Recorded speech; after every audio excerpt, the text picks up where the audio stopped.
बोंबील खायला सगळ्यांनाच आवडतात, पण बनवता येत नाही. तळताना तुटतात, कुरकुरीत होत नाहीत.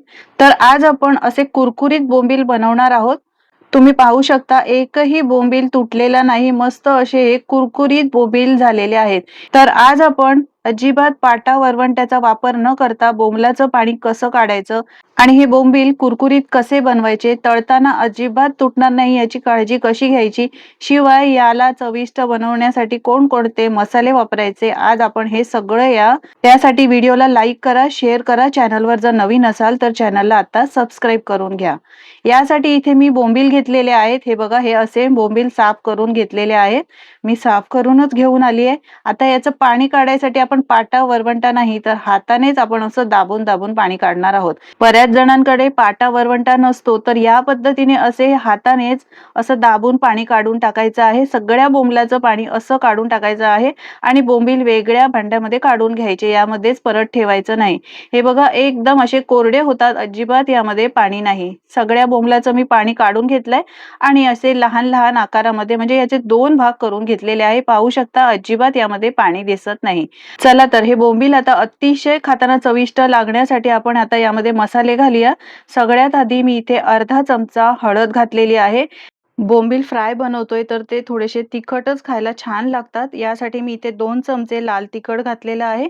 यानंतर 1 चमचा धणे पावडर घालायची. धणे पावडर थोडीशी जास्तच घालायची, मोठा 1 चमचा घातलेला आहे. यानंतर घालायचा आहे फक्त अर्धा चमचा गरम मसाला. गरम मसाल्यामुळे थोडीशी चव याला वेगळी येते. गरम मसाल्याचा वापर नक्की करा.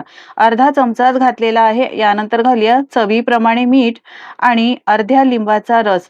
लिंबाचा रस घालू शकता किंवा तुम्ही इथे कोकम घालू शकता. कोकम भिजत घालायचे आणि त्यानंतर याचं पाणी घालायचं, किंवा तुम्ही इथे चिंच भिजत घालून चिंचेचं पाणी घातलं तरी सुद्धा चालेल.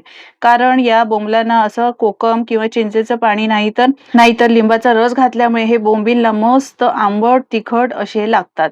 आता हे सगळे मसाले याला चांगले मिक्स करून घ्यायचे आहेत, लावून घ्यायचे. बोंबलाला चांगले चोळून चोळून एकदम लावायचे, म्हणजे सगळं हे मसाल्याचं साहित्य आहे सगळं व्यवस्थित इक्वली लागलं जाईल. चांगलं लावून ठेवायचंय. तुम्ही पाहू शकता मसाले लावल्यानंतर सुद्धा यामध्ये अजिबात पाणी सुटलेलं नाही. हे पहा, असे चांगले चोळून चोळून मसाले याला लावून घ्यायचे आहे. मस्त असे मसाले याला छान लागले जातात. व्यवस्थित 1-2-3 मिनिटं तरी चांगलं असं चोळून मसाले लावायचे आहेत. आता याला अजून टेस्टी बनवण्यासाठी मी इथे घालते 1 चमचा आलं, लसूण, मिरची आणि कोथिंबीरची पेस्ट. आता ही सुद्धा याला चांगली चोळून घ्यायची आहे. आलं, लसूण आणि कोथिंबीर मिरचीची पेस्ट घातली आहे. यामध्ये एकच हिरवी मिरची घेतली आहे, कारण आपण इथे मसाले सुद्धा घातले आहेत.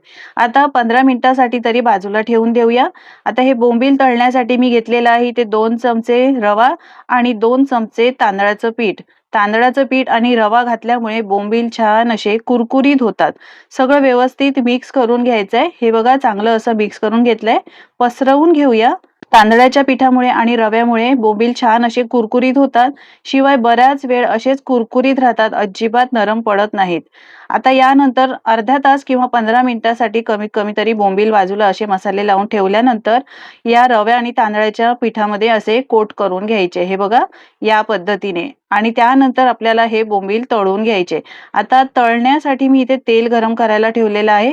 तेल चांगलं कडकडीत एकदम गरम करून घ्यायचं आहे. गॅसची फ्लेम फास्ट करायची, स्लो करायची नाही. त्यानंतर एक एक बोंबील या तेलावर आपण फ्राय करून घेणार आहोत, तळून घेणार आहोत. बोंबील तळताना जर तुम्ही गॅसची फ्लेम स्लो केली तर बोंबील नरम पडतात, तळताना तुटतात आणि ते कुरकुरीत होत नाहीत. यासाठीच गॅसची फ्लेम एकदम फास्ट ठेवायची आहे बोंबील तळायला यामध्ये घालताना. आणि त्यानंतर बोंबील घातल्यानंतर गॅसची फ्लेम मीडियम करायची आहे, स्लो करायची नाही.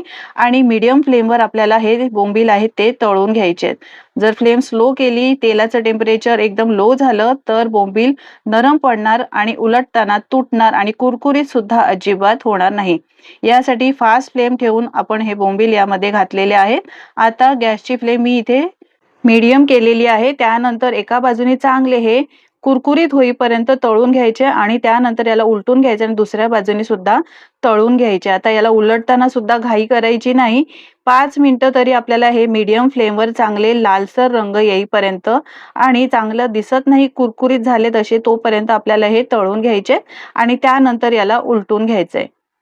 तुम्ही पाहू शकता सहज हे उलटले जात आहेत. थोडेसे असे नरम वाटले तर अजिबात ह्याला हात लावायचा नाही. वाट बघायची चांगली एका बाजूने कुरकुरीत होईपर्यंत आणि त्यानंतर यांना उलटून घ्यायचंय.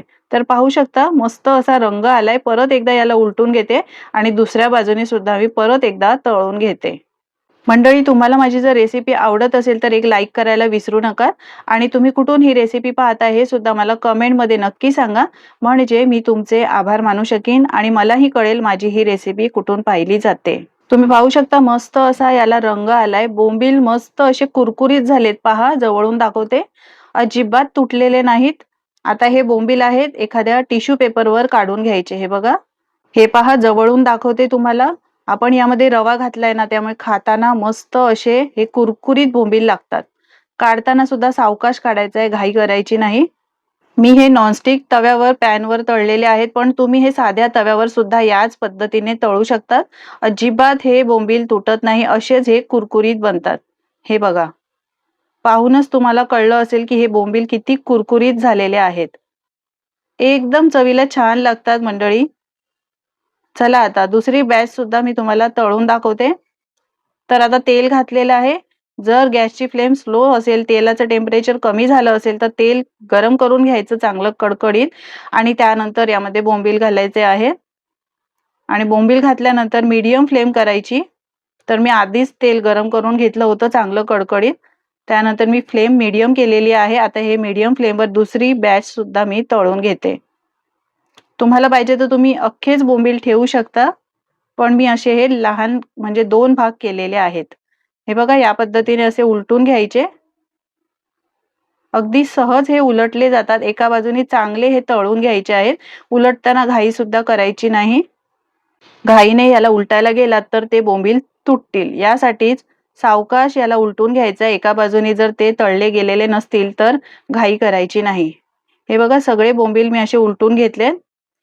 दोन्ही बाजूनी छान असे तळून घेतलेले आहेत. पहा, हे सुद्धा मस्त असे आपले हे कुरकुरीत बोंबील तयार झालेले आहेत. काढून घेऊया. रंग पाहू शकता, मस्त असा सुरेख रंग आलेला आहे. मस्त असे तिखट आंबट असे हे बोंबील चवीला खरंच खूप छान लागतात. नुसत्या भाताबरोबर खाल्ले तरी अप्रतिम याची चव येते. सगळ्यांनाच बोंबील खायला आवडतात, पण बनवता येत नाही कारण ते तुटतात. शिवाय ओलसर राहिले, पाणी राहिलं तर ते नरम पडतात. तेलामध्ये घातल्या घातल्याच एकदम मऊ होतात. तर तुम्ही माझ्या या टिप्स आणि ट्रिक्स फॉलो केल्यात तर तुमचे बोंबील सुद्धा हे बघा असेच मस्त कुरकुरीत बनतील. हे अजिबात जास्त तेलकट झालेले नाही. टिश्यू पेपरवर काढून घ्यायचं, एक्स्ट्राचं जे तेल असतं ना ते निघून जातं आणि मग त्याला ओलसरपणा येत नाही. डायरेक्ट जर तुम्ही ताटामध्ये काढलात ना तर त्याला ओलसरपणा येतं, पाणी सुटतं. त्यामुळे टिश्यू पेपरवर एखाद्या न्यूजपेपरवर काढून घ्यायचे आणि त्यानंतर तसेच ठेवायचे 5 मिनिटं, म्हणजे एक्स्ट्राचं तेल निघून जाईल.